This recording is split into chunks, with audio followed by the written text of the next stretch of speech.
அன்பிற்குரிய தம்பிகளே, தங்கைகளே, உங்கள் அனைவருக்கும் எனது அன்பான வணக்கம்.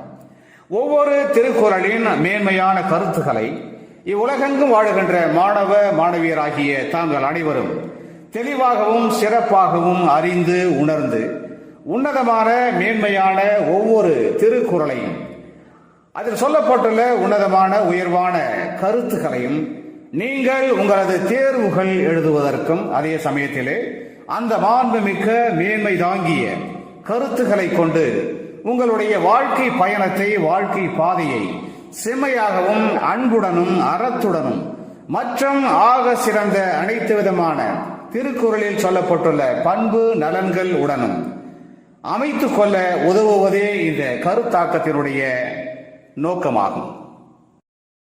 அந்த வகையிலே இன்று நாம் எடுத்துக்கொள்ளும் திருக்குறள் எண் 352. அறத்துப்பாலிலே துறவரவியலிலே மெய்யுணர்தல் என்கின்ற அதிகாரத்திலே அமைய பெற்றுள்ள அந்த திருக்குறள், இருள் நீங்கி இன்பம் பயக்கும் மருள் நீங்கி மாசறு காட்சி அவர்க்கு. இருள் நீங்கி இன்பம் பயக்கும் மருள் நீங்கி மாசறு காட்சி அவர்க்கு. நாம் இப்பொழுது இந்த திருக்குறளின் வார்த்தைகளுக்கு தனித்தனியாக பொருள் காணலாம். இருள் நீங்கி இன்பம் பயக்கும் என்றால் இந்த உலக வாழ்க்கை பற்றிய அறியாமை என்கிற இருள் நீங்கி நிலையான இன்பம் எனும் பயன் உண்டாகும். மருள் நீங்கி என்றால் இவ்வுலக பொருட்களின் மீதான மயக்கம் என்கிற மருள் நீங்கி. மாசறு காட்சி அவர்க்கு என்றால் மாசு என்கிற குற்றமற்ற தூய அறிவனும் காட்சி எது என்பதும் தெளிவாக அவருக்கு விளங்கும். அதாவது ஒருவருக்கு இந்த உலக வாழ்க்கை பற்றிய அறியாமை என்கிற இருள் நீங்க பெருமானால் நிலையான இன்பம் என்கிற பயன் உண்டாகும். அது மட்டுமல்ல, இவ்வுலக பொருட்களின் மீதான மயக்கம் என்கிற மருள் நீங்கினால் அவருக்கு மாசற்ற தூய அறிவென்கிற காட்சி எது என்பது தெளிவாக விளங்கும் என்பது இந்த திருக்குறளின் அற்புதமான கருத்தாகும்.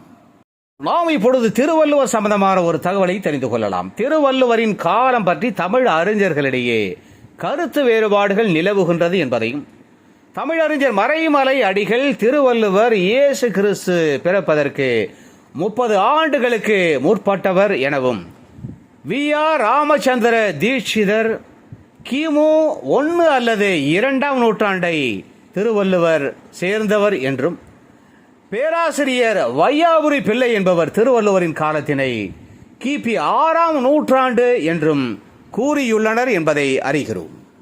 இவ்வுலகியல் வாழ்க்கையிலே நாம் காணுகின்ற, நாம் அடைகின்ற பொருட்களும் மற்றவையும் நமக்கு இன்பம் தருவன என்கின்ற அறியாமை ஆகிய மயக்கம் நீங்கியவருக்கு மாசற்ற மெய்யான இறைநிலையினுடைய இயற்கை நிலையினுடைய காட்சியானது ஒளி விளக்காக மெய் விளக்கமாக தெரிய வரும் என்கிற மெய் உணர்தல் தொடர்பான இந்த திருக்குறளின் அற்புதமான கருத்தோடு தொடர்புடைய இனியதொரு தமிழ் திரைப்பட பாடல் வரிகளை நாம் தேடுகின்ற பொழுது டி.கே. சுந்தரம் வாத்தியார் இயற்றிய ஒரு புகழ்மிக்க பாடல் வரிகள் நம் நினைவுக்கு வருகிறது.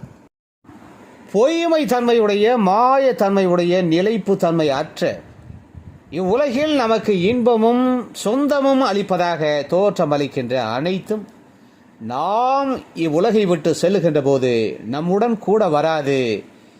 இறை என்கின்ற இயற்கையை நாம் உணர வேண்டும்.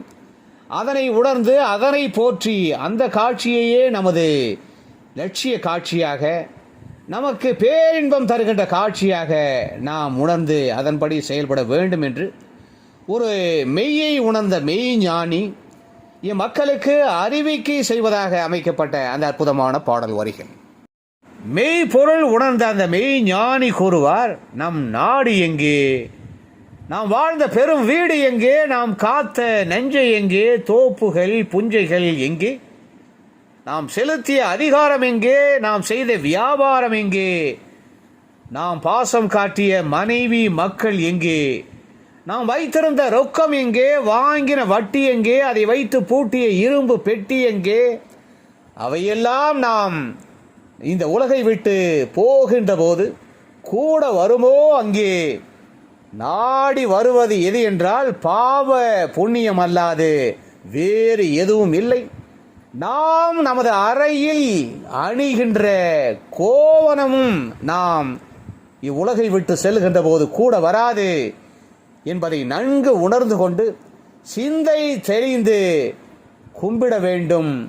தவ நிலையை நாட்டுகின்ற அருள் அமுது ஊட்டுகின்ற நமக்கு மெய் ஞானம் என்கின்ற பதவி காட்டுகின்ற பக்தியை, இயற்கையை, இறையை கொண்டாடுவோம் என்று அந்த மெய்ஞானி இந்த மக்களுக்கு மெய் உணர்தல் தொடர்பாக மிக அருமையான விளக்கம் அளிக்கின்ற அந்த அற்புதமான பாடல் வரிகள் இடம்பெற்ற தமிழ் திரைப்படம் 1962 வெளிவந்த பட்டினத்தார்.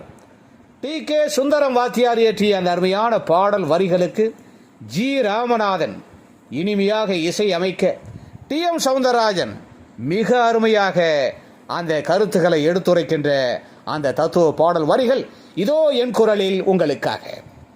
நம் நாடு எங்கே, பெரும் வீடு எங்கே, காப்பு நஞ்ச எங்கே, தோப்பு புஞ்ச எங்கே,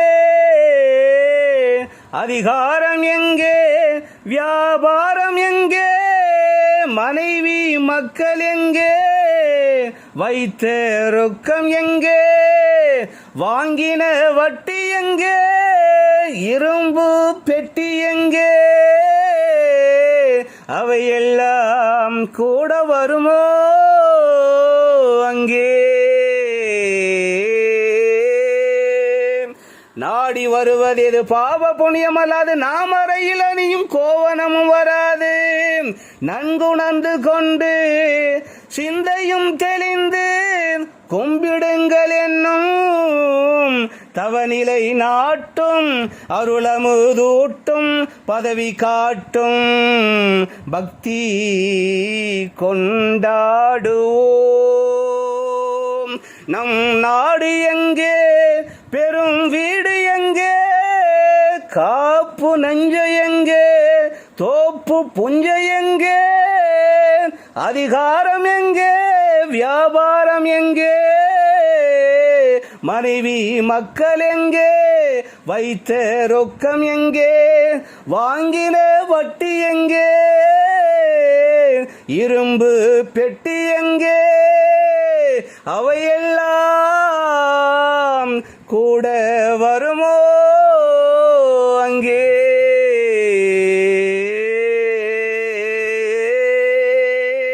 நாடி வருவது எது பாவ புண்ணியம் அல்லாது, நாம் அறையில் அணியும் கோவனமும் வராது. நன்குணர்ந்து கொண்டு சிந்தையும் தெளிந்து கும்பிடுங்கள் என்னும் தவநிலை நாட்டும் அருளமுதூட்டும் பதவி காட்டும் பக்தி கொண்டாடுவோம்.